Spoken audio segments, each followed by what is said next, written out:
फिर कहते मैं इकनॉमिक्स का स्टूडेंट हाँ। मैं तो लगता है इकनॉमिक्स के स्टूडेंट ने भी कोई चीटिंग चूटिंग करके पास होए होने, वो नहीं हो सकते ਜਿਹੇ जी नॉलेज वो ਵਿਖਾ ਰਹੇ ਕਿਹੇ ਜੀ ਸੋਚਦੇ ਹੋ ਮਾਲਕ ਹੈ ਕੀ ਕਿਰਦਾਰ ਹੈ। ਔਰ ਝੂਠ ਬੋਲਣ ਵੇਲੇ ਵੀ ਮੈਨੂੰ ਲੱਗਦਾ ਹੱਥ ਦੀ ਸਫਾਈ ਵੀ ਹੁਣ ਬੜੀ ਉਹਨਾਂ ਨੇ ਆਪ ਦੀ ਪੇਸ਼ ਕਰਤੀ। ਮੇਰਾ ਪਹਿਲਾ ਸਵਾਲ ਕਿ ਚੰਨੀ ਸਾਹਿਬ ਕਿਹੜਾ ਪੀਪੀਏ ਰੱਦ ਕੀਤਾ ਸੋਲਰ ਦਾ, ਮਾੜਾ ਜਿਹਾ ਮੇਰੇ ਸਾਹਮਣੇ ਤਾਂ ਰੱਖੋ। ਮਗਰ ਝੂਠ ਬੋਲਣ ਤੋਂ ਸਿਵਾਏ ਮੁੱਖ ਮੰਤਰੀ ਸਾਹਿਬ ਨੇ ਉੱਥੇ ਕੀਤਾ ਹੀ ਕੁਛ ਨਹੀਂ। ਅੱਜ ਮੈਂ ਚੈਲੰਜ ਕਰ ਰਿਹਾ, ਇੱਕ ਚੈਲੰਜ ਉਦੋਂ ਦਿੱਤਾ ਸੀਗਾ, ਅੱਜ ਦੂਜਾ। ਜੇ 17 ਰੁਪਏ 91 ਪੈਸੇ ਦਾ ਇੱਕ ਵੀ ਸੋਲਰ ਦੀ ਪੇਮੈਂਟ ਪੰਜਾਬ ਸਰਕਾਰ ਕਰ ਰਹੀ ਹੈ ਤੇ ਜੇ ਉਹ ਸੱਚ ਹੈ ਤੇ ਮੈਂ ਆਪਦੀ ਵਿਧਾਨ ਸਭਾ ਤੋਂ ਅਸਤੀਫਾ ਦੇ ਦੂੰਗਾ, ਅਗਲੀ ਇਲੈਕਸ਼ਨ ਨਹੀਂ ਲੜੂੰਗਾ। ਕਿ ਜੇ ਇਹ ਸੱਚ ਨਹੀਂ ਹੈ ਫਿਰ ਇਹ ਗੱਪਾਂ ਮਾਰਨ ਵਾਲਾ ਚੰਨੀ, ਢੋਂਗ ਰਚਣ ਵਾਲਾ ਚੰਨੀ, ਝੂਠ ਬੋਲਣ ਵਾਲਾ ਚੰਨੀ ਇਹ ਅਸਤੀਫਾ ਦੇ ਦੇਵੇ, ਲੋਕਾਂ ਨੂੰ ਮੂਰਖ ਨਾ ਬਣਾਵੇ। ਭਾਵੇਂ ਉਹ ਠੋਕੋ ਤਾਲੀ ਆ ਤੇ ਭਾਵੇਂ ਇਹ ਆ, ਕੋਈ ਕੰਮ ਨਹੀਂ ਰਹਿ ਗਿਆ ਸਿਵਾਏ ਮੂਰਖ ਬਣਾਉਣ ਤੋਂ। ਜਿਵੇਂ ਥੁੱਕ ਚੱਟ ਕੇ ਹੁਣ ਮੁੜਿਆ ਨਾ ਪ੍ਰਧਾਨਗੀ ਲਈ, ਉਹ ਕੰਮ ਇੱਥੇ ਹੈ। ਕਿਹੜਾ ਪੀਪੀਏ ਰੱਦ ਹੈ? I want a simple question. PPA ਰੱਦ ਕਰਨ ਦੀ ਇਹਨਾਂ ਕੋਲ ਤਾਕਤ ਹੀ ਨਹੀਂ ਹੈ ਕਿ ਤੁਹਾਡੀਆਂ ਲੱਤਾਂ ਭਾਰ ਨਹੀਂ ਚੱਲਦੀਆਂ, ਰੀੜ ਦੀ ਹੱਡੀ ਨਹੀਂ, ਤੁਹਾਨੂੰ ਕੁਰਸੀ ਪਿਆਰੀ ਹੈ।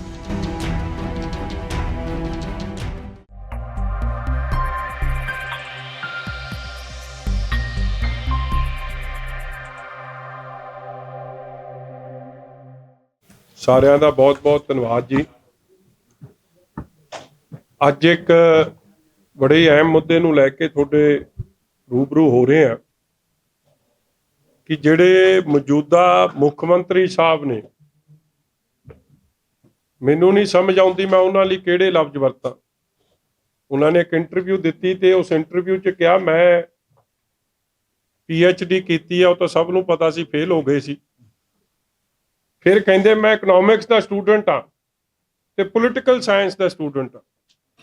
ਮੈਨੂੰ ਤਾਂ ਲੱਗਦਾ ਇਕਨੋਮਿਕਸ ਦੇ ਸਟੂਡੈਂਟ ਨੇ ਵੀ ਕੋਈ ਚੀਟਿੰਗ ਚੂਟਿੰਗ ਕਰਕੇ ਪਾਸ ਹੋਏ ਹੋਣੇ, ਉਹ ਨਹੀਂ ਹੋ ਸਕਦੇ ਜਿਹੇ ਜੀ ਨੌਲੇਜ ਉਹ ਵਿਖਾ ਰਹੇ ਆ। ਇਲਜ਼ਾਮ ਭਾਵੇਂ ਉਹਨਾਂ ਤੇ ਬੜੇ ਤਗੜੇ ਤਗੜੇ ਲੱਗਦੇ ਆ, ਚਾਹੇ ਕਰਪਸ਼ਨ ਦੇ ਆ, ਚਾਹੇ ਧੀਆਂ ਭੈਣਾਂ ਨਾਲ ਬਦਸਲੂਕੀ ਦੇ ਆ। IAS ਅਫਸਰ ਕੋਈ ਛੋਟੀ ਮੋਟੀ ਗੱਲ ਨਹੀਂ, ਇੱਕ IAS ਅਫਸਰ ਉਹਨਾਂ ਤੇ ਮੀ ਟੂ ਦੇ ਇਲਜ਼ਾਮ ਲਾਵੇ। ਕਹਿਣ ਦਾ ਭਾਵ ਕਿ ਕਿਹੇ ਜੀ ਸੋਚਦੇ ਹੋ ਮਾਲਕ ਹੈ ਕੀ ਕਿਰਦਾਰ ਹੈ। ਔਰ ਝੂਠ ਬੋਲਣ ਵੇਲੇ ਵੀ ਮੈਨੂੰ ਲੱਗਦਾ ਹੱਥ ਦੀ ਸਫਾਈ ਵੀ ਹੁਣ ਬੜੀ ਉਹਨਾਂ ਨੇ ਆਪ ਦੀ ਪੇਸ਼ ਕਰਤੀ।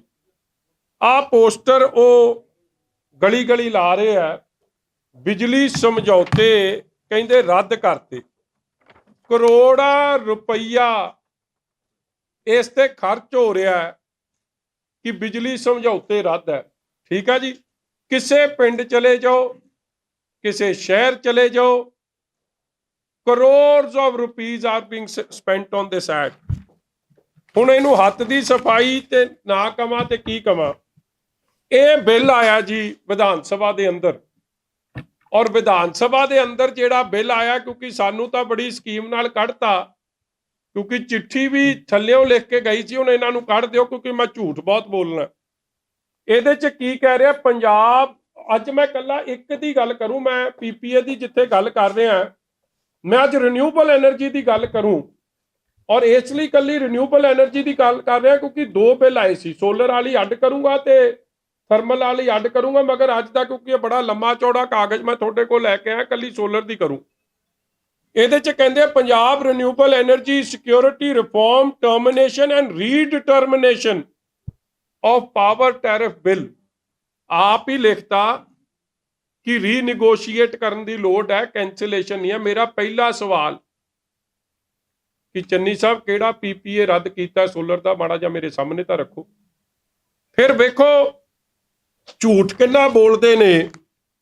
ਆਹ ਵਾਈਟ ਪੇਪਰ ਦਿੱਤਾ ਉਹਦੇ 'ਚ, ਔਰ ਵਾਈਟ ਪੇਪਰ ਦੇ ਅਗਲੇ ਸਫੇ ਤੇ ਜਾ ਕੇ ਵੇਖੋ ਕੀ ਕਹਿ ਰਿਹਾ, massive installation of high cost solar and other renewable energy.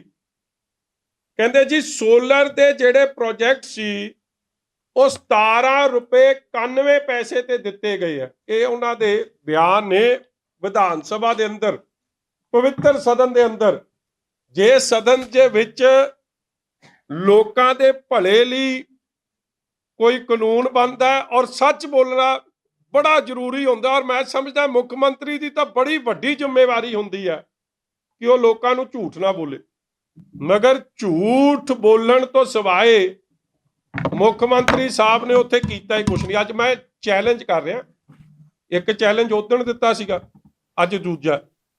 ਜੇ 17 ਰੁਪਏ 91 ਪੈਸੇ ਦਾ ਇੱਕ ਵੀ ਸੋਲਰ ਦੀ ਪੇਮੈਂਟ ਪੰਜਾਬ ਸਰਕਾਰ ਕਰ ਰਹੀ ਹੈ ਤੇ ਜੇ ਉਹ ਸੱਚ ਹੈ ਤੇ ਮੈਂ ਆਪਦੀ ਵਿਧਾਨ ਸਭਾ ਤੋਂ ਅਸਤੀਫਾ ਦੇ ਦੂੰਗਾ, ਅਗਲੀ ਇਲੈਕਸ਼ਨ ਨਹੀਂ ਲੜੂੰਗਾ। ਤੇ ਜੇ ਇਹ ਸੱਚ ਨਹੀਂ ਹੈ ਫਿਰ ਇਹ ਗੱਪਾਂ ਮਾਰਨ ਵਾਲਾ ਚੰਨੀ, ਢੋਂਗ ਰਚਣ ਵਾਲਾ ਚੰਨੀ, ਝੂਠ ਬੋਲਣ ਵਾਲਾ ਚੰਨੀ ਇਹ ਅਸਤੀਫਾ ਦੇ ਦੇਵੇ, ਲੋਕਾਂ ਨੂੰ ਮੂਰਖ ਨਾ ਬਣਾਵੇ। ਔਰ ਮੈਨੂੰ ਬੜੀ ਹੈਰਾਨਗੀ ਹੋਈ, ਔਰ ਮੈਂ ਹੁਣ ਸਾਬਤ ਕਰ ਦੇਣਾ ਕਿ ਮੇਰੀ ਗੱਲ 'ਚ ਸੱਚ ਕੀ ਹੈ। ਵੇਖੋ 2012 ਤੋਂ 17 ਰਿਨਿਊਏਬਲ ਐਨਰਜੀ ਦੇ ਪ੍ਰੋਜੈਕਟ ਜਦ ਦਿੱਤੇ ਗਏ, ਉਦੋਂ ਪ੍ਰਿੰਸੀਪਲ ਸੈਕਟਰੀ ਕੌਣ ਸੀ? ਅਨਿਰੁੱਧ ਤਿਵਾਰੀ ਜੀ। ਹੁਣ ਅਨਿਰੁੱਧ ਤਿਵਾਰੀ ਨੇ ਕੋਈ ਚੰਗੇ ਕੰਮ ਕੀਤੇ ਨੇ, ਤਦੇ ਉਹਨੂੰ 4-5 ਅਫਸਰਾਂ ਨੂੰ ਸੁਪਰਸੀਡ ਕਰਕੇ ਉਹਨੂੰ ਅੱਜ ਇਹਨਾਂ ਨੇ ਚੀਫ ਸੈਕਟਰੀ ਲਾਇਆ, ਰਿਵਾਰਡ ਦਿੱਤਾ। ਚੀਫ ਸੈਕਟਰੀ 3-4 ਅਫਸਰ ਉਹਨਾਂ ਤੋਂ ਸੀਨੀਅਰ ਸੀ, ਮਗਰ ਉਹਨਾਂ ਨੂੰ ਚੀਫ ਸੈਕਟਰੀ ਲਾਤਾ। ਹੁਣ ਤੁਸੀਂ ਸਮਝਦੇ ਹੋ ਕਿ ਜਿਹੜਾ ਵਿਧਾਨ ਸਭਾ 'ਚ ਡਰਾਮਾ ਕਰ ਰਿਹਾ ਜੀ ਮੈਂ ਕਰਾ ਦੂੰ ਇਨਕੁਆਇਰੀ, ਤੇ ਕਰੋ ਆਪ ਤੇ ਚੀਫ ਸੈਕਟਰੀ ਦੀ ਇਨਕੁਆਇਰੀ। ਸਭ ਤੋਂ ਪਹਿਲਾਂ ਮੈਂ ਚੈਲੰਜ ਕਰਦਾ, ਹੈ ਹੀ ਕੁਛ ਨਹੀਂ। ਔਰ ਦੂਜੀ ਗੱਲ ਦੇਖੋ ਲੋਕਾਂ ਦਾ ਕਿਵੇਂ, ਇਹਨਾਂ ਦਾ ਭਾਵੇਂ ਉਹ ਠੋਕੋ ਤਾਲੀ ਆ ਤੇ ਭਾਵੇਂ ਇਹ ਆ, ਕੋਈ ਕੰਮ ਨਹੀਂ ਰਹਿ ਗਿਆ ਸਿਵਾਏ ਮੂਰਖ ਬਣਾਉਣ ਤੋਂ। ਜਿਵੇਂ ਥੁੱਕ ਚੱਟ ਕੇ ਹੁਣ ਮੁੜਿਆ ਨਾ ਪ੍ਰਧਾਨਗੀ ਲਈ, ਉਹ ਕੰਮ ਇੱਥੇ ਹੈ। ਕਿਹੜਾ ਪੀਪੀਏ ਰੱਦ ਹੈ? I want a simple question. PPA ਰੱਦ ਕਰਨ ਦੀ ਇਹਨਾਂ ਕੋਲ ਤਾਕਤ ਹੀ ਨਹੀਂ ਹੈ। ਦੇਖੋ ਪੀਪੀਏ ਕੀ ਹੈ? ਇੰਡੀਅਨ ਇਲੈਕਟ੍ਰਿਸਿਟੀ ਐਕਟ ਬਣਿਆ 2003 ਦਾ, ਔਰ ਇਹ ਜਿਹੜਾ ਬਿਜਲੀ ਹੈ ਇਹ ਕੰਕਰੰਟ ਲਿਸਟ 'ਚ ਹੈ। ਇੱਕ ਸਟੇਟ ਲਿਸਟ ਹੁੰਦੀ ਹੈ, ਇੱਕ ਸੈਂਟਰਲ ਲਿਸਟ ਹੁੰਦੀ ਹੈ, ਕੰਕਰੰਟ ਲਿਸਟ ਹੁੰਦੀ ਹੈ। ਫਿਰ ਉਹ ਜਿਹੜੇ ਰੱਟੇ 'ਚ ਖੇਤੀ ਕਾਨੂੰਨ ਪਏ ਆ ਉਹ ਸੇਮ ਚੀਜ਼ ਇੱਥੇ ਹੈ। ਇਹ ਵਿਧਾਨ ਸਭਾ ਦਾ ਕੋਈ ਅਧਿਕਾਰ ਖੇਤਰ ਨਹੀਂ ਸੀ। ਇਹ ਤਾਂ ਕੰਮ ਉਹ ਸ਼ੁਰੂ ਕਰਤਾ ਕਿ ਗੁਜਰਾਤ ਦੀ ਸਰਕਾਰ ਜਾਂ ਮੱਧ ਪ੍ਰਦੇਸ਼ ਦੀ ਸਰਕਾਰ ਕੋਈ ਬਿੱਲ ਪਾਸ ਕਰੇ ਆਪਦੇ ਵਿਧਾਨ ਸਭਾ 'ਚ, ਤੇ ਪੰਜਾਬ ਸਰਕਾਰ ਆਪ ਦਾ ਸੈਸ਼ਨ ਬੁਲਾ ਕੇ ਕਵੇ ਅਸੀਂ ਮੱਧ ਪ੍ਰਦੇਸ਼ ਦੇ ਕਾਨੂੰਨ ਨੂੰ ਰੱਦ ਕਰਦੇ। ਕੋਈ ਹੋ ਸਕਦਾ? ਉਹੀ ਹਾਲ ਬਿਜਲੀ ਸਮਝੌਤਿਆਂ 'ਚ ਕੀਤਾ ਹੋਇਆ ਕਿ this is concurrent list. Item number 38 ਇਹ ਕੰਕਰੰਟ ਲਿਸਟ 'ਚ ਹੈ ਇਲੈਕਟ੍ਰਿਸਿਟੀ। ਇਹ ਅੰਡਰ ਸੈਂਟਰਲ ਐਕਟ ਬਣੇ ਨੇ। ਇਹਨਾਂ ਨੂੰ ਪੰਜਾਬ ਦੀ ਸਰਕਾਰ, ਵਿਧਾਨ ਸਭਾ ਪੰਜਾਬ ਦੀ ਨਹੀਂ ਰੱਦ ਕਰ ਸਕਦੀ। ਭੰਬਲ ਭੂਸਾ ਕੇਵਲ ਇੱਕ ਵਿਧਾਨ ਸਭਾ ਦਾ ਡਰਾਮਾ। ਔਰ ਜੇ ਰੱਦ ਕਰਨਾ ਹੀ ਚਾਹੁੰਦੇ ਸੀ ਪੰਜਾਬ ਦੇ ਕੋਈ ਪੀਪੀਏ ਜਿਹੜੇ ਨੇ, ਤੇ ਫਿਰ ਕੈਬਨਿਟ 'ਚ ਫੈਸਲਾ ਕਰਦੇ। ਜਿਹੜੀ ਗੱਲ ਮੈਂ ਉਸ ਦਿਨ ਵੀ ਕਹੀ ਸੀ ਕਿ ਤੁਹਾਡੀਆਂ ਲੱਤਾਂ ਭਾਰ ਨਹੀਂ ਚੱਲਦੀਆਂ, ਰੀੜ ਦੀ ਹੱਡੀ ਨਹੀਂ, ਤੁਹਾਨੂੰ ਕੁਰਸੀ ਪਿਆਰੀ ਆ। ਤਦੇ ਬੀਐਸਐਫ ਦੇ ਮੁੱਦੇ ਤੇ ਤਿਵਾੜੀ, ਮਨੀਸ਼ ਤਿਵਾੜੀ ਜੀ ਦੇ ਕਈ ਬਿਆਨ ਆਏ, ਔਰ ਮੈਂ ਉਹੀ ਗੱਲ ਕੀਤੀ। ਮੈਂ ਕਿਹਾ ਸਾਡੀ ਭਾਵਨਾ ਛੱਡੋ, you are not serious about any cause. ਤੁਹਾਨੂੰ ਪੰਜਾਬ ਪਿਆਰਾ ਨਹੀਂ, ਤੁਹਾਨੂੰ ਕੁਰਸੀ ਪਿਆਰੀ। ਤਦੇ ਬੀਐਸਐਫ ਦੇ ਮੁੱਦੇ ਤੇ ਅੱਜ ਤੱਕ ਸੁਪਰੀਮ ਕੋਰਟ ਨਹੀਂ ਗਿਆ ਅੰਡਰ 131।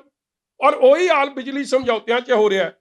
ਸਭ ਤੋਂ ਵੱਡੀ ਗੱਲ ਉਸ ਦਿਨ ਮੈਂ ਤੁਹਾਨੂੰ ਵਿਖਾਈ ਸੀ ਕਿ ਦੇਖੋ ਬਾਰ-ਬਾਰ ਕਹਿੰਦੇ ਆ ਜੀ 17 ਰੁਪਏ 91 ਪੈਸੇ ਦੇ ਇਹਨਾਂ ਨੇ ਸਮਝੌਤੇ ਕੀਤੇ। ਆ ਮੈਂ ਕੱਢ ਰਿਹਾ ਡਾਕੂਮੈਂਟ, ਆ ਵੇਖ ਲਿਓ ਜੀ ਕੀ ਲਿਖਿਆ ਇਹਦੇ 'ਚ। Jawahar Lal Nehru national mission solar mission. ਇਹ Jawahar Lal Nehru national solar mission ਅਸੀਂ ਸ਼ੁਰੂ ਕਰਾਂਗੇ ਕਿ ਕਾਂਗਰਸ ਸ਼ੁਰੂ ਕਰੂ? ਇਸ ਮਿਸ਼ਨ ਤਹਿਤ 100 ਮੈਗਾਵਾਟ ਸਾਰੇ ਦੇਸ਼ 'ਚ ਦਿੱਤਾ ਗਿਆ। ਔਰ ਉਹ ਸਾਰੇ ਦੇਸ਼ 'ਚ ਜਦ ਦਿੱਤਾ ਗਿਆ, ਆ ਮੈਂ ਅਗਲਾ ਕਾਗਜ਼ ਪੜ੍ਹ ਦੇਣਾ ਇਹਦੇ 'ਚ। ਇਹ ਚੋਂ ਦੂਜਾ ਨਹੀਂ, ਤੀਜਾ ਨਹੀਂ, ਤੂੰ ਐ ਕਰ ਚੌਥਾ ਲੈ ਜਾ। 3.2 ਇਹਦੇ 'ਚ ਮੈਂ ਅੰਦਰੋਂ ਪੜ੍ਹ ਰਿਹਾ ਇਹਦੇ।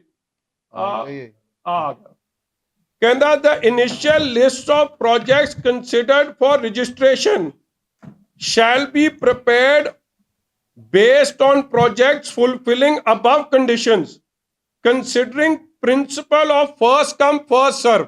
ਇਹਨਾਂ ਨੇ ਕਿਹਾ ਕਿ ਜੀ ਇਹਨਾਂ ਤਾਂ ਟੈਂਡਰ ਹੀ ਨਹੀਂ ਕੀਤੇ। ਇਹ ਕਿਹਨੇ ਕੰਮ ਸ਼ੁਰੂ ਕੀਤਾ? ਡਾਕਟਰ ਮਨਮੋਹਨ ਸਿੰਘ ਜੀ ਨੇ। ਔਰ ਕੀਤਾ ਵੀ ਕਿਹਦੇ ਨਾਂ ਤੇ ਸ਼ੁਰੂ? ਜਿਹਨੂੰ ਇਹ ਠੋਕੋਤਾਲੀ ਮੋਹਨ ਸਿੰਘ ਕਹਿੰਦਾ, ਜਿਹਨੂੰ ਮੁੰਨੀ ਕਹਿੰਦਾ, ਸੋਨੀਆ ਗਾਂਧੀ, ਉਹਦੇ ਪਰਿਵਾਰ ਦੇ ਨਾਂ ਤੇ ਸ਼ੁਰੂ ਹੋਇਆ। ਅਸੀਂ ਨਹੀਂ ਕੀਤਾ, ਗਵਰਨਮੈਂਟ ਆਫ ਇੰਡੀਆ ਦੇ ਪ੍ਰੋਜੈਕਟ ਸੀ, ਦਿੱਤੇ ਵੀ ਗਵਰਨਮੈਂਟ ਆਫ ਇੰਡੀਆ ਨੇ ਫਸਟ ਕਮ ਫਸਟ ਸਰਵ ਤੇ ਉਹਦੇ 'ਚ ਲਿਖਿਆ ਕੀ ਹੈ ਕਿ 12 ਰੁਪਏ, ਮੈਨੂੰ ਲੱਗਦਾ 20-22 ਪੈਸੇ ਗਵਰਨਮੈਂਟ ਆਫ ਇੰਡੀਆ ਦਊਗੀ ਔਰ 5 ਰੁਪਏ 5.5 ਰੁਪਏ ਆ 5 ਰੁਪਏ 67 ਪੈਸੇ ਸੂਬੇ ਦੀ ਸਰਕਾਰ ਦਊਗੀ। ਔਰ ਉਸ ਐਗਰੀਮੈਂਟ ਨੂੰ ਇਹ ਸਾਈਨ ਕਿਹਨੇ ਕੀਤਾ ਜੀ? ਅੱਗੇ ਮੈਂ ਉਹ ਦਿਖਾ ਦਿੰਦਾ ਤੁਹਾਨੂੰ ਕਾਗਜ਼। ਜੈ ਸਿੰਘ ਗਿੱਲ ਸਾਹਿਬ ਨੇ, ਜਿਨ੍ਹਾਂ ਨੂੰ ਇਹਨਾਂ ਨੇ ਲਾਇਆ ਨਾ ਹੁਣ ਉਹ ਆਪਣਾ ਜਿਹੜਾ ਉਹ ਪੇ ਕਮਿਸ਼ਨ ਦਾ ਚੇਅਰਮੈਨ, ਜਿਹਨੂੰ ਐਕਸਟੈਂਸ਼ਨ ਦੇ ਹਾਲੇ ਤੱਕ ਪੇ ਕਮਿਸ਼ਨ ਨਹੀਂ ਲਾਗੂ ਕਰ ਰਹੇ। ਆ ਉਹਨਾਂ ਦੇ ਆ ਕਾਗਜ਼ ਨੇ, ਮੈਂ ਵਿਦ ਪ੍ਰੂਫ ਲਿਆ। ਆ ਕੀ ਨਾਂ ਲਿਖਿਆ? ਸ਼੍ਰੀ ਜੈ ਸਿੰਘ ਗਿੱਲ ਚੇਅਰਮੈਨ ਸਾਹਿਬ, ਜਿਨ੍ਹਾਂ ਨੇ ਆਪ ਇਹ ਕਾਗਜ਼ ਤੇ ਸਾਈਨ ਕਰਕੇ ਅੱਗੇ ਆ ਸਾਰੇ ਉਹਨਾਂ ਦੇ ਸਿਗਨੇਚਰ ਨੇ। ਤੇ ਅੱਗੇ ਕੀ ਲਿਖਦੇ ਆ? However a nominative GBI will be payable to the utility by Indian Renewable Energy Development Agency IREDA. This will be derived and as the difference between solar power tariff determined by CERC। CERC मतलब Central Regulator Commission for the concerned solar generation technology less an assumed price of 5.5 ਰੁਪਏ। ਕੱਲਾ 5 ਰੁਪਏ ਕੁਛ ਪੈਸੇ। ਜਦੋਂ solar ਕਿੰਨੇ ਦਾ ਲੱਗਦਾ ਸੀ? 15-16 ਕਰੋੜ ਦਾ। ਔਰ ਇਹ ਸਾਰੇ ਪ੍ਰੋਜੈਕਟ, ਇਹਨਾਂ ਦੀ ਮੈਂ ਲਿਸਟ ਅੱਗੇ ਜਾਰੀ ਕਰ ਰਿਹਾ, ਆ ਸਾਰੀ ਲਿਸਟ ਹੈ। ਗਵਰਨਮੈਂਟ ਆਫ ਇੰਡੀਆ ਨੇ ਆਲ ਇੰਡੀਆ 'ਚ ਪ੍ਰੋਜੈਕਟ ਦਿੱਤੇ। ਕਹਿਣ ਦਾ ਭਾਵ ਕਿ ਪੰਜਾਬ ਦਾ ਉਹਦੇ 'ਚ ਕੁਛ ਨਹੀਂ ਸੀ, ਕੱਲੀ allotment C government of India ਦੀ। ਔਰ ਉਹਦੇ ਤੇ ਮੈਸੇਜ ਵੀ ਸਤਿਕਾਰਯੋਗ ਡਾਕਟਰ ਮਨਮੋਹਨ ਸਿੰਘ ਜੀ ਜਾਰੀ ਕਰਦੇ, ਜਿਹੜਾ ਮੈਂ ਅੱਗੇ ਪੜ੍ਹ ਕੇ ਤੁਹਾਨੂੰ ਸੁਣਾ ਦਿੰਦਾ, ਕਿਤੇ ਇਹਨਾਂ ਨੂੰ ਹੋਵੇ ਕਿ ਮਜੀਠੀਆ ਡਾਕਟਰ ਫਰੂਕ ਅਬਦੁੱਲਾ ਜੀ ਦਾ ਮੈਸੇਜ। ਔਰ ਉਸ ਤੋਂ ਅੱਗੇ ਜਾ ਕੇ ਆ ਡਾਕਟਰ ਮਨਮੋਹਨ ਸਿੰਘ ਜੀ ਦਾ ਮੈਸੇਜ ਲੈ ਲਓ, ਪੜ੍ਹ ਲਓ, ਪੂਛ ਇਹਨੂੰ ਕਹਿ। ਕਾਲੀਆਂ ਨੂੰ ਕਰੀ ਜਾਂਦਾ ਕਿ ਇਹਨਾਂ ਨੇ ਕਰਤਾ, ਉਹਨਾਂ ਨੇ ਕਰਤਾ। ਜੇ ਹਿੰਮਤ ਹੈ, ਹੁਣ ਮੈਂ ਕਹਿੰਦਾ ਚੰਨੀ ਸਾਹਿਬ ਦੇ ਪਰਚਾ ਫਿਰ ਅੱਜ ਮਨਮੋਹਨ ਸਿੰਘ ਡਾਕਟਰ ਸਾਹਿਬ ਦਾ ਕੰਮ ਹੈ। Government of Punjab, government of India ਦੇ ਕਈ ਇਹ ਜੇ ਜਦੋਂ ਸਬਸਿਡੀ ਆਵੇ ਔਰ ਉਹ ਕੋਈ ਪ੍ਰੋਜੈਕਟ ਪੈਨ ਇੰਡੀਆ 'ਚ ਦੇਣ ਗ੍ਰੀਨ ਐਨਰਜੀ ਨੂੰ ਡਿਵੈਲਪ ਕਰਨ ਲਈ। ਅੱਜ ਆ ਹੋ ਰਹੀ ਹੈ ਨਾ ਕਲਾਈਮੇਟ ਚੇਂਜ ਦੇ ਉੱਤੇ ਕਈ ਮੀਟਿੰਗਾਂ, ਉੱਥੇ ਕੀ ਕਹਿ ਰਿਹਾ ਕਿ ਥਰਮਲ ਬੰਦ ਹੋਣੇ ਚਾਹੀਦੇ। ਇਹ ਸਾਰੀ ਚੀਜ਼ਾਂ ਨੂੰ ਮੱਦੇ ਨਜ਼ਰ ਰੱਖਦੇ ਹੋ, ਜਦ ਤੁਹਾਡੇ ਕੋਲ 1 ਮੈਗਾਵਾਟ ਸੋਲਰ ਨਹੀਂ ਸੀ, ਇਹ ਸਾਰੀਆਂ ਸਕੀਮਾਂ ਸ਼ੁਰੂ ਕੀਤੀਆਂ ਸੀ। ਮਗਰ ਵਿਧਾਨ ਸਭਾ 'ਚ ਝੂਠ ਬੋਲੀ ਗਏ ਕਿ ਦੇਖੋ ਜੀ ਪੰਜਾਬ ਦੇ ਖਜ਼ਾਨੇ 'ਚੋਂ 17 ਰੁਪਏ 91 ਪੈਸੇ ਦਿੱਤੇ। ਬਿਲਕੁਲ ਝੂਠ, ਨਹੀਂ ਦਿੱਤੇ। 12.5 ਰੁਪਏ ਗਵਰਨਮੈਂਟ ਆਫ ਇੰਡੀਆ, 5 ਰੁਪਏ ਕੁਛ ਪੈਸੇ ਪੰਜਾਬ ਸਰਕਾਰ ਦੇ, ਉਹ ਵੀ government of India the scheme.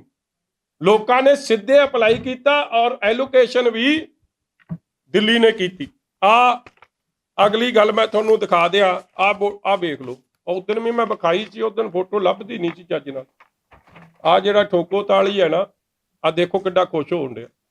ਕੌਣ ਖੜੇ ਆ ਨਾਲ? ਅਬਦੁੱਲਾ ਸਾਹਿਬ। ਆ ਇੱਕ ਫੋਟੋ, ਆ ਦੂਜੀ ਫੋਟੋ। ਮਾਰਦਾ ਤਾੜੀਆਂ ਕਿ ਨਹੀਂ?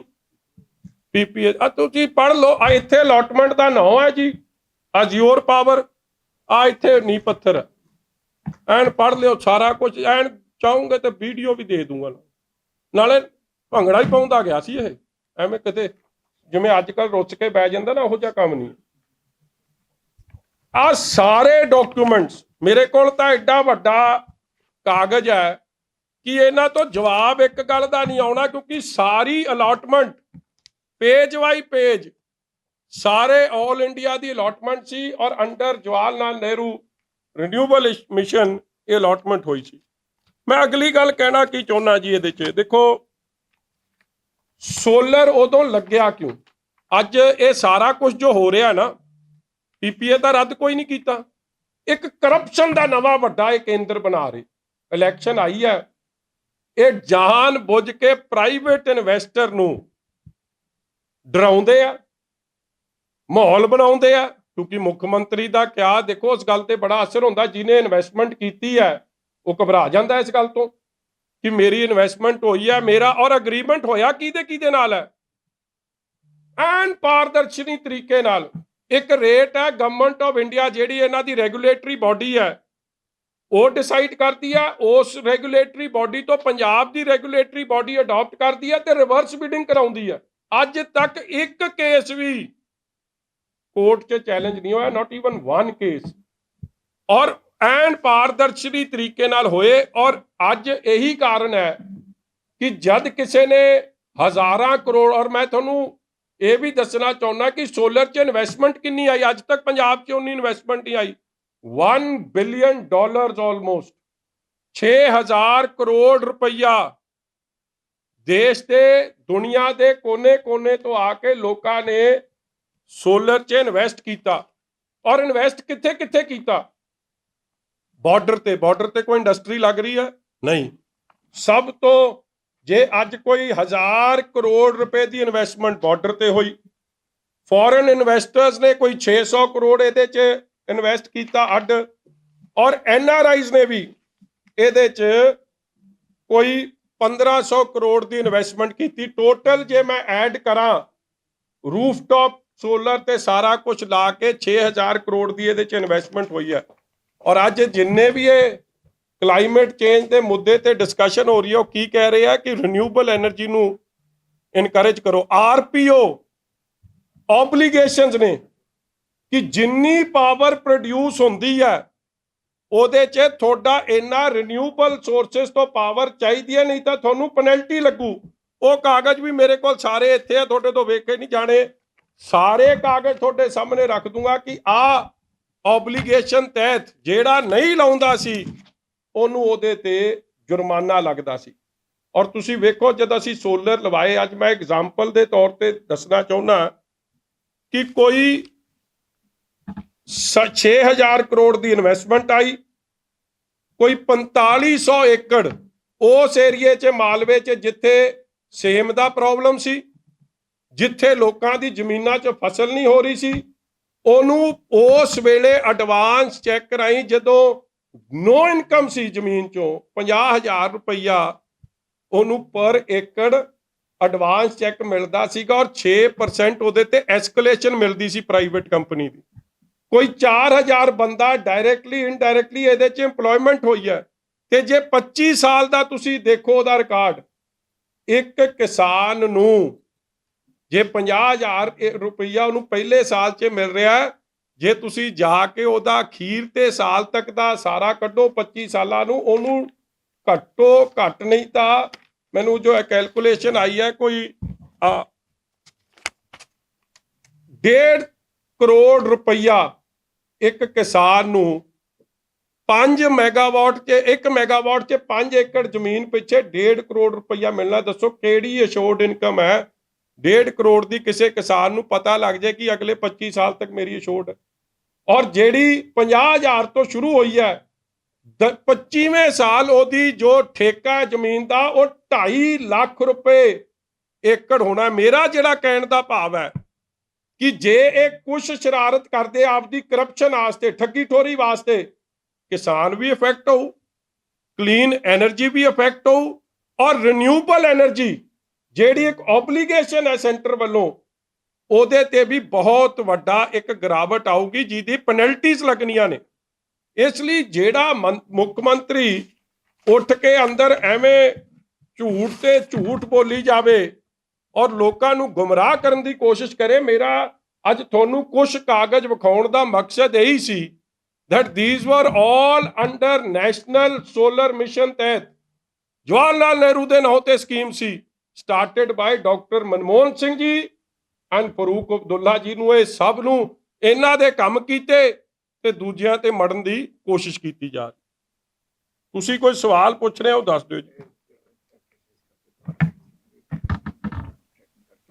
ਮੈਂ ਬਾਰ-ਬਾਰ ਕਹਿ ਰਿਹਾ ਅੱਜ ਇਨਵੈਸਟਰ ਦਾ ਜਿਹੜਾ ਸੈਂਟੀਮੈਂਟ ਹੈ ਨਾ ਜੀ, ਆਲ ਟਾਈਮ ਲੋ ਹੈ ਪੰਜਾਬ 'ਚ। ਉਹਨੂੰ ਦੇਖੋ, ਕਿਸੇ ਨੇ ਵੀ ਪੈਸਾ ਲਾਉਣਾ ਉਹਨੂੰ ਇੱਕ ਸੈਂਸ ਆਫ ਸਿਕਿਉਰਿਟੀ ਤਾਂ ਚਾਹੀਦੀ ਹੋਊਗੀ। ਜੇ ਮੈਂ ਇਨਵੈਸਟ ਕਰ ਰਿਹਾ, ਮੇਰੀ ਇਨਵੈਸਟਮੈਂਟ ਤੇ ਕੋਈ ਰਿਟਰਨ ਆਵੇ। ਮਗਰ ਜੇ ਕੋਈ ਮੁੱਖ ਮੰਤਰੀ ਆਪਣੀ ਸਿਰਫ ਤੇ ਸਿਰਫ ਰਾਜਨੀਤੀ ਕਾਰਨ, ਝੂਠ ਬੋਲਣ ਕਾਰਨ, ਧੋਖਾ ਦੇਣ ਕਾਰਨ ਇਹ ਜਿਹਾ ਮਾਹੌਲ ਖੜਾ ਕਰਦਾ ਸਿਰਫ ਪੈਸੇ ਲੈਣ ਦੇ ਚੱਕਰ 'ਚ, ਕਿਉਂਕਿ ਅੱਜ ਤੱਕ ਕੋਈ ਪੀਪੀਏ ਰੱਦ ਹੋਇਆ ਨਹੀਂ ਹੋਇਆ, ਕਿਉਂਕਿ ਇੱਕ ਕਾਨੂੰਨ ਬਣਿਆ 25 ਸਾਲ ਦੇ ਐਗਰੀਮੈਂਟ ਹੋਏ ਆ ਉਹਦੇ ਸੈਂਟਰ ਰੈਗੂਲੇਟਰ ਨਾਲ ਵੀ, ਤੇ ਪੰਜਾਬ ਅਖਬਾਰ ਦੀ ਖਬਰ ਵੀ ਸੀ।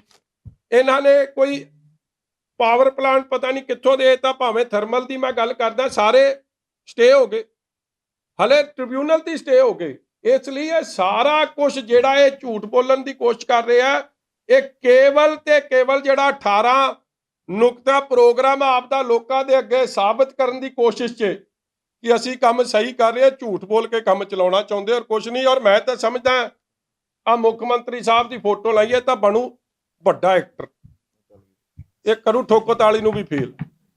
ਵੇਖੋ ਆ ਕਦੇ ਮੁੱਖ ਮੰਤਰੀ ਦਾ ਕੰਮ ਵੇਖਿਆ? ਆ ਫੋਟੋਆਂ ਇਹਦੀਆਂ ਵਿਖਾਈ ਭਾਊ, ਚੰਗੀ ਤਰ੍ਹਾਂ ਵਿਖਾ ਦੇ।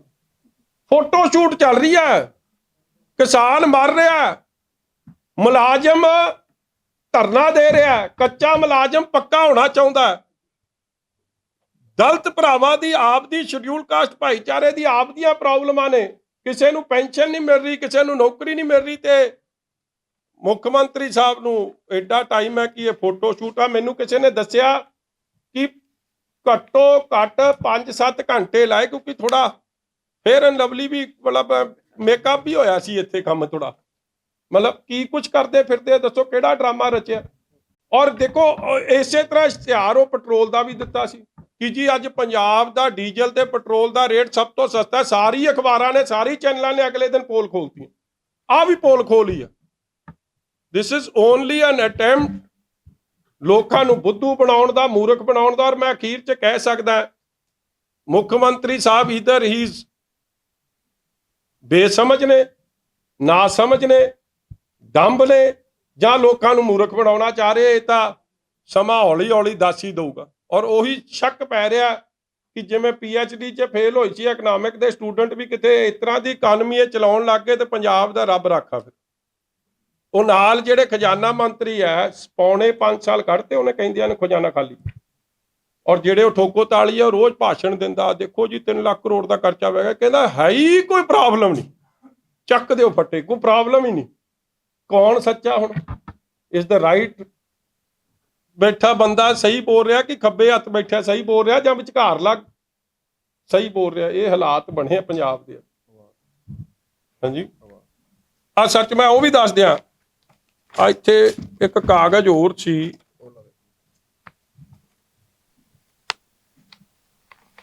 ਕਾਗਜ਼ ਨਾ ਅਸਲ 'ਚ ਤੁਹਾਨੂੰ ਵਿਖਾਉਣ ਵਾਲੇ ਸੀ, ਬੜੇ ਅੱਛੇ ਮੂਡ 'ਚ ਵੇਖਣ। ਆ ਵੇਖੋ ਕਿੰਨੇ ਅਵਾਰਡ ਮਿਲੇ ਆ। ਆਦੇ ਤਾਂ ਡਾਕਟਰ ਮਨਮੋਹਨ ਸਿੰਘ ਨੇ ਦਿੱਤੇ, ਗਵਰਨਮੈਂਟ ਆਫ ਇੰਡੀਆ ਨੇ ਅਵਾਰਡ ਦਿੱਤੇ ਆ ਰੀਨਿਊਏਬਲ ਐਨਰਜੀ ਲਈ।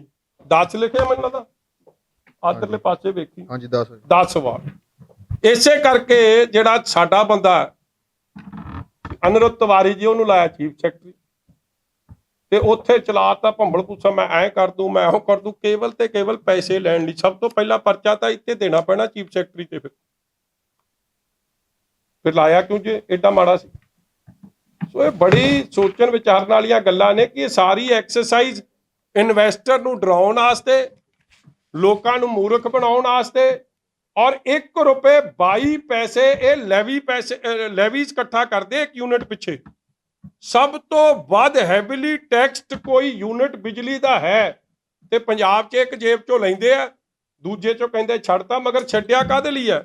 1 ਮਹੀਨੇ ਵਾਸਤੇ, ਜਦੋਂ ਹਾਲੇ ਤੁਸੀਂ 20,000 ਕਰੋੜ ਤਾਂ ਬਿਜਲੀ ਬੋਰਡ ਦਾ ਦੇਣਾ ਹੈ। ਔਰ ਅਗਲੀ ਸਰਕਾਰ ਨਹੀਂ ਇਹ ਸਬਸਿਡੀਆਂ ਦੇਣੀਆਂ ਨੇ। ਇਹ ਕੇਵਲ ਤੇ ਕੇਵਲ ਇੱਕ ਐਕਸਰਸਾਈਜ਼, ਲੋਕਾਂ ਨੂੰ ਇੱਕ PR ਐਕਸਰਸਾਈਜ਼ ਆ। ਜਿਵੇਂ ਆ ਮੈਂ ਫੋਟੋ ਸ਼ੂਟ ਵਿਖਾਈ ਸੀ, ਇਹ ਕੇਵਲ ਤੇ ਕੇਵਲ ਮੂਰਖ ਬਣਾ ਕੇ ਘਰੀ ਵੋਟਾਂ ਲੈ ਲਓ। ਜੋ ਕੰਮ ਉਦੋਂ ਇਹਨਾਂ ਨੇ ਨਾਲ ਹੋ ਕੇ ਕੈਪਟਨ ਅਮਰਿੰਦਰ ਸਿੰਘ ਦੇ ਨਾਲ ਕੀਤਾ ਸੀ, ਗੁਟਕਾ ਸਾਹਿਬ ਦੀਆਂ ਸੌਂਹਾਂ ਖਾਧੀ ਸੀ, ਹੁਣ ਕੱਲਾ ਅਲੀ ਬਾਬਾ ਬਦਲ ਗਿਆ, ਹੁਣ 40 ਚੋਰ ਉਸ ਕੰਮ ਨੂੰ ਹੋ ਗਏ ਆ। ਹੋਰ ਕੁਝ ਫਰਕ ਨਹੀਂ ਦੇਖਣ ਨੂੰ ਮਿਲਿਆ। ਆਹ ਵਾਈਟ ਪੇਪਰ ਵੀ ਇੱਕ ਇਹਨਾਂ ਨੇ ਬਣਾਇਆ ਸੀ। ਮੈਂ ਪੁੱਛਣਾ ਚਾਹੁੰਦਾ ਚੰਨੀ ਸਾਹਿਬ, ਉਹ ਵਾਈਟ ਪੇਪਰ ਤਾਂ ਕੱਢੋ, ਨਹੀਂ ਤਾਂ ਮੈਂ ਦੇ ਦੇਣਾ। ਜਿਹੜਾ ਇਸੇ ਕੈਬਨਿਟ 'ਚ ਕੈਪਟਨ ਦੀ ਕੈਬਨਿਟ 'ਚ ਮੈਂਬਰ ਸੀ, ਆਹ ਕੈਬਨਿਟ ਦਾ ਏਜੰਡਾ ਹੈ।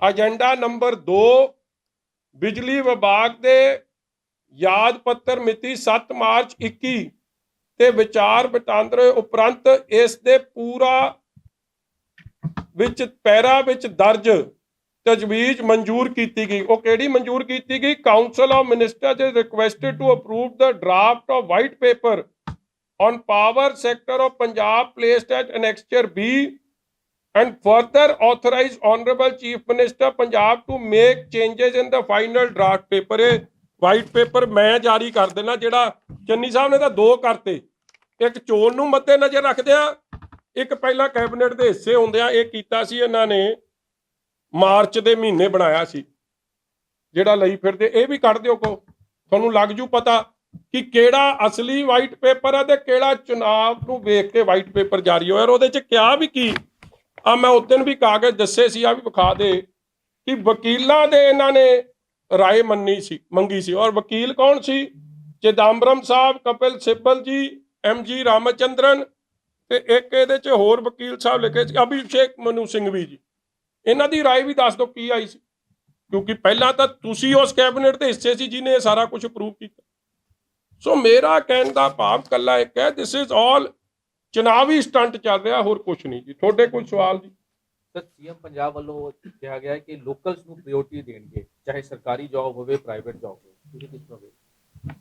ਚੰਨੀ ਸਾਹਿਬ ਤੋਂ ਪਹਿਲਾਂ ਤਾਂ ਮੈਨੂੰ ਇਹ ਦੱਸੋ, ਇਹ ਜਦੋਂ ਹੁੰਦਾ ਸੀ ਨਾ ਉਹ ਜੌਬ ਫੇਅਰ ਜਿਹਨੂੰ ਕਹਿੰਦੇ ਪਲੇਸਮੈਂਟ, ਜਿੱਥੇ ਤੁਹਾਡਾ ਨਿਆਣਾ ਤਾਂ ਨਹੀਂ ਹਲੇ ਗਿਆ ਹੋਣਾ ਕਾਲਜ, ਹਲੇ ਨਹੀਂ ਇਹਨਾਂ ਦਾ ਹਰਦੁਆਰ ਸਾਹਿਬ ਦਾ ਗਿਆ ਹੁਣ, ਪੜ੍ਹ ਗਿਆ ਉਹ, ਮਗਰ ਉਹ ਕਲਾਸ 'ਚ ਨਿਆਣੇ ਦੇ ਨੰਬਰ ਵੱਧ ਆਉਣ, ਉਹਨੂੰ ਮਿਲਦੀ ਹੈ ਪਲੇਸਮੈਂਟ, ਕੰਪਨੀਆਂ ਉਹਨੂੰ ਲੈਣ ਆਉਂਦੀ ਹੈ। ਇਹ ਉੱਤੇ ਲਾ ਦਿੰਦੇ ਸੀ ਆਪ ਦਾ ਸਟਾਲ, ਤੇ ਸਟਾਲ ਲਾ ਕੇ ਉੱਥੇ ਮੁੱਖ ਮੰਤਰੀ ਸਾਹਿਬ ਨੂੰ ਸਭ ਤੋਂ ਵੱਡਾ ਨੌਜਵਾਨਾਂ ਨਾਲ ਕਿਸੇ ਨਾਲ ਫਰਾਡ ਕੀਤਾ, ਤੇ ਚਰਨਜੀਤ ਚੰਨੀ ਉਹਦੇ ਸ਼ੋਅ ਮਾਸਟਰ ਸੀ, ਉਹਦੇ ਹੀਰੋ ਸਨ, ਜਿਹੜਾ ਲਿਆ ਕੇ ਰੋਜ਼ ਕਹਿੰਦੇ ਸੀ ਇੰਨਿਆਂ ਨੂੰ ਦੇਤੀ, ਇੰਨਿਆਂ ਨੂੰ ਦੇਤੀ। ਮੈਂ ਤਾਂ ਇਹਨਾਂ ਨੂੰ ਪੁੱਛਦਾ, ਤੁਸੀਂ ਇਹਨਾਂ ਦੇ ਆਕੜੀ ਹੈ, ਇਹ ਪਤਾ ਨਹੀਂ ਕਦੇ 20 ਲੱਖ ਬਣਾ ਦਿੰਦੇ ਆ, ਕਦੇ 30 ਲੱਖ ਬਣਾ ਦਿੰਦੇ ਆ, ਫਿਰ ਸਿੱਟ ਲੈਂਦੇ ਉਹਨੂੰ 9 ਲੱਖ ਤੇ।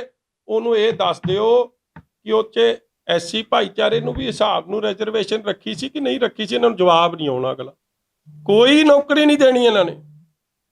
ਜਿਹੜਾ 75% ਆਪ ਦਾ ਡਰਾਮਾ ਰਚਦੇ ਆ, ਇਹ ਕੱਲਾ ਜਦੋਂ ਸੁਖਬੀਰ ਜੀ ਨੇ ਆਪ ਦਾ ਮੈਨੀਫੈਸਟੋ ਜਾਰੀ ਕੀਤਾ, ਉਹਦੇ 'ਚ ਅਸੀਂ ਕਿਹਾ ਕਿ ਅਗਲੀ ਸਰਕਾਰ ਜੇ ਬਣੂਗੀ, ਅਸੀਂ ਲੋਕਲਸ ਨੂੰ, ਪੰਜਾਬੀ ਨੌਜਵਾਨ ਬੱਚੀ ਨੂੰ ਪ੍ਰਾਇੋਰਟੀ ਦੇਵਾਂਗੇ। ਉਸ ਦੀ ਕਾਪੀ ਕਰਕੇ ਅੱਜ ਕਹਿ ਤਾਂ ਦਿੱਤਾ, ਮਗਰ ਭਰਤੀ ਹੋ ਕਿਹੜੀ ਰਹੀ ਆ? ਭਰਤੀ ਦੀ ਇੱਕ ਪ੍ਰਕਿਰਿਆ ਹੁੰਦੀ ਆ। 1 ਲੱਖ ਨੌਕਰੀ ਖਾਲੀ ਹੈ, ਠੋਕੋ ਤਾਲੀ ਵੀ ਕਹਿੰਦਾ, ਇਹ ਆਪ ਵੀ ਕਹਿੰਦੇ, ਤੇ ਭਰਦੇ ਕਿਉਂ ਨਹੀਂ ਫਿਰ ਤੁਸੀਂ? ਮਨਸ਼ਾ ਨਹੀਂ, ਕੱਲਾ ਫੋਟੋ ਆਪਰਚੁਨਿਟੀ ਚਾਹੀਦੀ ਆ। ਕਦੇ ਇੱਧਰ ਰੱਸਾ ਪਾ ਲਿਆ, ਕਦੇ ਉਹਨੂੰ ਰੱਸਾ ਪਾ ਲਿਆ, ਬਸ ਇਹੀ ਡਰਾਮਾ ਚੱਲਣਾ। ਹੋਰ ਕੋਈ ਜੀ? ਕਾਗਜ਼ ਤੁਹਾਨੂੰ ਦੇ ਦੇਣਾ ਸਾਰੇ, ਡਾਕਟਰ ਮਨਮੋਹਨ ਸਿੰਘ ਤੋਂ ਲੈ ਕੇ ਸਾਰੇ ਪੜ੍ਹਾ ਦਿਓ ਇਹਨੂੰ, ਭਾਊ ਨੂੰ, ਜੇ ਪਤਾ ਨਹੀਂ ਤਾਂ ਇਕਨੋਮਿਕਸ ਦੀ ਕਲਾਸ ਇੱਕ ਵਾਰੀ ਇਹਦੀ ਟੈਸਟ ਫੇਰ ਲੈ ਲਈਏ, ਫੇਲ ਹੋ ਜੂ ਮੈਨੂੰ ਲੱਗਦਾ।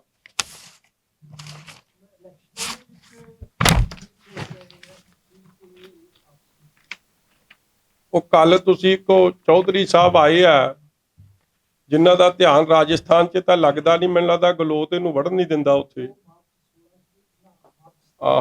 ਉਹਨੂੰ ਪੁੱਛਿਆ ਸੀ ਤੁਸੀਂ ਸਵਾਲ, ਚਿਹਰਾ ਕੌਣ ਹੈ, ਤੇ ਉਹਨੇ ਦੱਸ ਹੀ ਦਿੱਤਾ ਕਿ ਚੰਨੀ ਨਹੀਂ ਆ। ਬੇਭਰੋਸਗੀ ਕਾਂਗਰਸ ਨਹੀਂ ਰੱਖਤੀ ਚੰਨੀ ਸਾਹਿਬ, ਨਹੀਂ ਤਾਂ ਕਹਿ ਦਿੰਦੇ ਸਾਡਾ ਮੁੱਖ ਮੰਤਰੀ ਦਾ ਚਿਹਰਾ ਇਹ ਆ। ਕਹਿੰਦਾ ਚਿਹਰਾ ਸਰਕਾਰ ਦਾ ਉਹ ਹੈ ਤੇ ਪਾਰਟੀ ਦਾ ਇਹ ਆ। ਇਹ ਤਾਂ ਸਵਾਲ ਹੀ ਨਹੀਂ ਕੀਤਾ ਸੀ, ਪੱਤਰਕਾਰ ਨੇ ਤੇ ਪੁੱਛਿਆ ਸੀ ਮੁੱਖ ਮੰਤਰੀ ਦਾ ਚਿਹਰਾ 22 ਚ ਕੌਣ ਹੈ। ਮੈਂ ਵਿਧਾਨ ਸਭਾ 'ਚ ਵੀ ਪੁੱਛਿਆ। ਇਤੋਂ ਹੀ ਮੈਂ ਤੁਹਾਨੂੰ ਦੱਸ ਰਿਹਾ ਕਿ ਇਹਨਾਂ ਦਾ ਕੰਮ ਛਾਤਰਪਣਾ ਹੀ ਤੇ ਹੈ ਸਾਰਾ ਦਿਨ, ਮਤਲਬ ਲੋਕਾਂ ਦਾ ਕਿਵੇਂ ਮੂਰਖ ਬਣਾਉਣਾ, ਹੋਰ ਕੁਛ ਨਹੀਂ। ਕਾਂਗਰਸ ਪਾਰਟੀ ਨੂੰ ਅੱਜ ਦੇ ਠੋਕੋ ਤਾਲੀ ਨੂੰ ਪੁੱਛ ਲਓ, ਉਹਨੂੰ ਚੰਨੀ ਤੇ ਭਰੋਸਾ ਹੈ, ਜਾਂ ਭਾਵੇਂ ਉਹ ਦੂਜਾ ਜਿਹੜਾ ਹੁਣ ਉੱਤਰਾਖੰਡ ਛੱਡਿਆ, ਜਿਨ੍ਹਾਂ ਨੂੰ ਮੇਰੇ ਸਤਿਕਾਰਯੋਗ ਬਜ਼ੁਰਗ ਨੂੰ ਕੀ ਹਰੀਸ਼ ਰਾਵਤ ਜੀ, ਉਹਨਾਂ ਨੇ ਤਾਂ ਟਵੀਟ ਰਾਹੀਂ ਦੱਸਤਾ ਸੀ ਕਿ ਜੀ ਬਣਾਤਾ ਸੀ, ਚੰਨੀ ਨੂੰ ਦਿੱਤਾ ਕੰਪਰੋਮਾਈਜ਼, ਮਗਰ ਚਿਹਰਾ ਅੱਗੇ ਸਿੱਧੂ ਹੋਊਗਾ। ਆਹੀ ਸਵਾਲ ਦਾ ਚੌਧਰੀ ਸਾਹਿਬ ਜਵਾਬ ਨਹੀਂ ਦੇ ਕੇ ਰਾਜੀ। ਉਹ ਬੇਭਰੋਸਗੀ ਕਾਂਗਰਸ ਨੂੰ ਇਹਨਾਂ ਤੇ ਹੋਈ ਖੜੀ।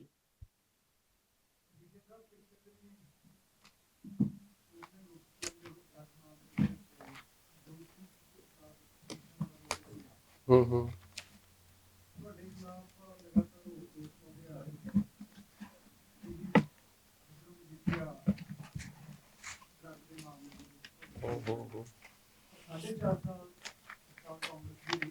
ਮੇਰਾ ਵੀਰ, ਮੈਂ ਨਾ ਚਲੋ ਕੋਰਟ ਨੇ ਨੋਟਿਸ ਲਿਆ, ਇਹਦਾ ਬਾਰੇ ਤਾਂ ਜੋ ਨੋਟਿਸ ਲਿਆ ਨਹੀਂ ਲਿਆ, ਜਿਹਨੇ ਪਾਈ ਹੈ ਰਿਟ ਉਹ ਦੱਸ ਸਕਦਾ। I am nobody to speak on anybody's behalf. ਮਗਰ ਜੇ ਠੋਕੋ ਤਾਲੀ ਵਾਕਈ ਭਗਵੰਤ ਸਿੰਘ ਦਾ ਮੁੰਡਾ, ਤੇ ਮੈਂ ਆਸ ਕਰਦਾ, ਉਮੀਦ ਕਰਦਾ ਉਹਨੂੰ ਕੱਲ ਭੱਜੂਗਾ ਨਹੀਂ, ਉੱਥੇ ਬੈਠੇ ਹੋ।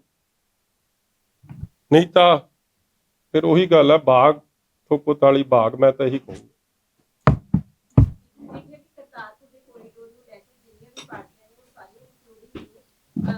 ਸਿਆਸੀਕਰਨ ਹੋ ਰਿਹਾ, ਵਾਰ-ਵਾਰ ਕ੍ਰੈਡਿਟ ਲੈਣ ਦੀ ਹੋੜ ਵਿੱਚ ਹੈ, ਪਰ ਅੱਜ ਤੱਕ ਕਿਸੇ ਵੀ ਪਾਰਟੀ ਨੇ ਇਹ ਨਹੀਂ ਕਿਹਾ ਕਿ ਬਾਬੇ ਨਾਨਕ ਦੀ ਕਿਰਪਾ ਸਦਕਾ, ਉਹਨਾਂ ਦੇ ਆਸ਼ੀਰਵਾਦ ਸਦਕਾ ਜਿਹੜਾ ਦੁਬਾਰਾ। ਇਹ ਅਸੀਂ ਤਾਂ ਫਿਰ ਤੁਸੀਂ ਸਾਡੀ ਪ੍ਰੈਸ ਸਟੇਟਮੈਂਟ ਨਹੀਂ ਪੜ੍ਹੀ ਜੀ। ਮੈਂ ਅੱਜ ਵੀ ਟਵੀਟ ਵੀ ਪੜ੍ਹ ਲਿਓ, ਪ੍ਰੈਸ ਸਟੇਟਮੈਂਟ ਵੀ ਪੜ੍ਹ ਲਿਓ ਕਿ ਜੇ ਇਹ ਕੋਰੀਡੋਰ ਖੁੱਲਿਆ ਤੇ ਸੱਚੇ ਪਾਤਸ਼ਾਹ ਦੀ ਬਖਸ਼ਿਸ਼ ਸਦਕਾ, ਧੰਨ ਧੰਨ ਗੁਰੂ ਨਾਨਕ ਸਾਹਿਬ ਦੀ ਕਿਰਪਾ ਸਦਕਾ, ਔਰ ਜੋ ਅਰਬਾਂ ਕਰੋੜਾਂ ਗੁਰੂ ਨਾਨਕ ਨਾਮ ਲੇਵਾ ਸੰਗਤ ਦੀ ਅਰਦਾਸਾਂ ਸਦਕਾ ਇਹ ਕੋਰੀਡੋਰ ਖੁੱਲਿਆ। ਅਸੀਂ ਇਸੇ ਲਈ ਇਹ ਮਨ ਬਣਾਇਆ ਕਿ ਕਿਉਂਕਿ ਸਿਰਫ 50 ਬੰਦਿਆਂ ਨੂੰ ਪਾਸ ਮਿਲ ਰਿਹਾ। ਮੇਰਾ ਆਪ ਦਾ ਤਾਂ ਇਹ ਮਨ ਬੜਾ ਕਲੀਅਰ ਹੈ, ਮੈਂ ਪਾਰਟੀ 'ਚ ਵੀ ਕਈਆਂ ਨੂੰ ਕਿਹਾ ਦੈਟ ਆਪਾਂ ਨੂੰ ਗੁਰੂ ਨਾਨਕ ਨਾਮ ਲੇਵਾ ਸੰਗਤ ਨੂੰ ਪ੍ਰਾਇੋਰਟੀ ਦੇਣੀ ਚਾਹੀਦੀ। ਆਪਾਂ ਤਾਂ ਪਹਿਲਾਂ ਵੀ ਜਾਏ, ਔਰ ਜਿਨ੍ਹਾਂ ਨੇ ਬੜਿਆਂ ਨੇ ਬੁਕਿੰਗ ਕਰਾਈ ਸੀ, ਜਦੋਂ ਇੱਕਦਮ ਬੰਦ ਹੋ ਗਿਆ, ਉਹ ਨਹੀਂ ਜਾ ਸਕੇ, ਪ੍ਰਾਇੋਰਟੀ ਉਹਨਾਂ ਨੂੰ ਮਿਲਣੀ ਚਾਹੀਦੀ, ਆਮ ਆਦਮੀ ਨੂੰ, ਸਧਾਰਨ ਬੰਦੇ ਨੂੰ, ਨਾਟ ਖਾਸ ਆਦਮੀ ਨੂੰ, ਨਾਟ ਖਾਸ ਲੋਕਾਂ ਨੂੰ। ਜੀ ਸਦਕੇ ਜਾਣ, ਮੈਂ I am nobody to stop anybody. ਮਗਰ ਫਿਰ ਗੱਲ ਤਾਂ ਉਹੀ ਮੇਕਅਪ ਆਰਟਿਸਟ ਦੀ ਹੋ ਰਹੀ ਹੈ ਨਾ। ਗੱਲ ਤਾਂ ਬਾਰ-ਬਾਰ ਮੁੜ ਘੁੜ ਕੇ ਉੱਥੇ ਆਉਂਦੀ, ਜਿਹੜੀ ਉਹ ਫੋਟੋ ਫੇਰ ਵਿਖਾ ਦੇ ਯਾਰ, ਉਹ ਕਵਰ ਪੇਜ ਤੇ ਲਾ ਦੇ ਆਪਣੇ। ਗੱਲ ਤਾਂ ਡਰਾਮਾ ਇਹਦਾ ਹੈ। ਕਿਵੇਂ ਐਨ ਆਪਦਾ, ਮੈਨੂੰ ਲੱਗਦਾ ਗੁੱਸਾ ਨਾ ਕਰ ਜਿਓ ਤੁਸੀਂ, ਕਈ ਵਾਰੀ ਮੇਰੀ ਗੱਲ ਤਾਂ ਗੁੱਸਾ ਕਰ ਜਾਂਦੇ। ਇਹ ਵੈਸੇ ਤਾਂ ਸੁਣੀਦਾ ਸੀਗਾ ਕਿ ਬਿਊਟੀ ਪਾਰਲਰ ਜੇ, ਹੁਣ ਤਾਂ ਬੰਦਿਆਂ ਨਹੀਂ ਬੜਾ ਜ਼ੋਰ ਪਾ ਦਿੱਤਾ ਇਹਦੇ ਤੇ, ਮੈਨੂੰ ਲੱਗਦਾ ਹੁਣ ਤਾਂ ਕੰਮ ਹੋਰ ਪਾਸੇ ਨੂੰ ਤੁਰ ਪਿਆ। ਇਹ ਕੰਮ ਹੋ ਰਿਹਾ, ਇਹਦਾ ਦੁੱਖ ਹੈ। ਚਲੋ ਜੀ ਸਦਕੇ ਜਾਣ ਜੀ, ਇਸ ਪਰਸਨਲ ਲਾਈਫ, ਕੋਈ ਬਿਊਟੀ ਪਾਰਲਰ 'ਚ ਹੁਣ ਬੰਦਾ ਵੀ ਜਾਣਾ ਚਾਹੇ, I can not stop it, but this is all that is happening. It's for nothing. ਹਾਂਜੀ,